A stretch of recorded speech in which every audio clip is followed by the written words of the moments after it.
DeShawn. My name is Dre for Exposure Sports here at the Central Valley Grand Finale Showcase AAU Basketball Tournament. I am here with Coach Joseph of Team Unity.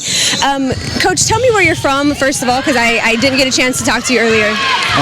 Our team's from Washington, primarily based on Western Washington. We have a player from Idaho and a player from Nevada on the team. How did you get those two players on your team, seeing that it's a little bit far away? It's not just a walk across the street. Well, we have a good connection between our people. My assistant coach, John Yarrow, and his daughter from Reno, Nevada, and Jordan McCormick out of Lapwai, Idaho. And her mom also coaches for our program. So it's through the coaching connection. Got it. What made you want to come out to Fresno and showcase your girls in this tournament?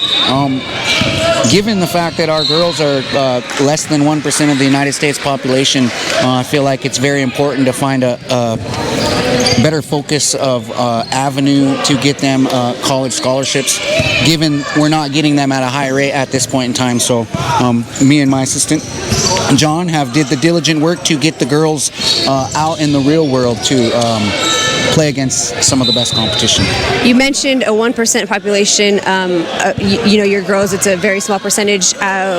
What exactly do you mean by that? What makes you guys just such a small percentage? Well, according to the 2012 census, the United States government census, we are at 0.62% of the United States population. And with the 2020 census coming up, I feel like we're going to be less than 0.5%. So 99.5% we're fighting against with our girls to go out and prove that, our worth and show our worth. How do you, being such a small percent, of course, how do you coach these girls and how do you get them seen? Besides, tournaments like this, what else are you doing to help them get seen? For Native Americans, we have a few tournaments that are kind of big for our girls. Elite Nationals in Las Vegas in March. In April, we have Denver All-West in Colorado. Followed up with the finale at the end of June called the NABI. It's the Native American Basketball Invitation, sponsored by Nike, and it's an educational summit for the girls, and it's a 7-day event for the girls to participate in. There was 128 teams this past this past June.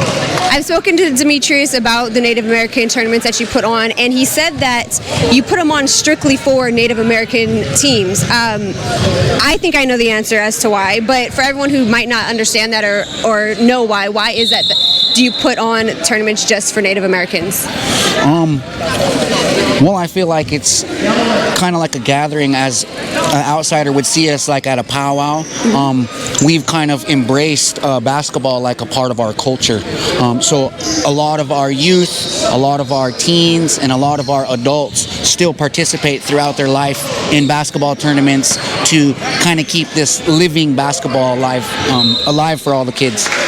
Besides the small population of the Native Americans, why do you think it's difficult for them to, be seen or, take that next step when it comes to basketball? Well, I think the answer is pretty easy for everybody. We're tight-knit. We're with our people on a consistent basis. We've been put in an isolated area to be with our people, so it's very hard to get away from your loved ones. Even for the small period of time, it's been kind of a struggle. So for me as a coach, and the way we can get a better avenue for the girls is to team them up with another Native American girl so that they potentially might not get homesick.